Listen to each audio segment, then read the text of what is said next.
নবীর একটা আদর্শের কারণে জান্নাতে যাবে। সিরত মানি আদর্শ। আর এটা আমরা কদমে কদমে মুহতাজ।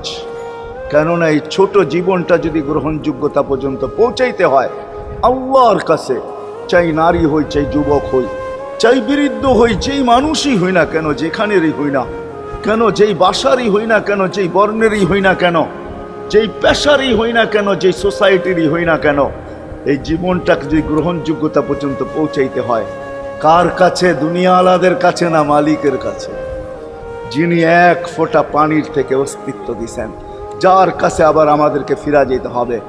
পালানের কোনো সুযোগ নাই। এই জন্যই কোরআন আমাদেরকে বোঝায় আইনাল মাফার।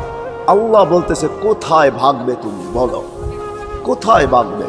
কবির কথাই সত্য, যদিও নাকি পালাও তুমি আকাশেতে লাগিয়ে সিঁড়ি, সিঁড়ি লাগাও যদি আকাশ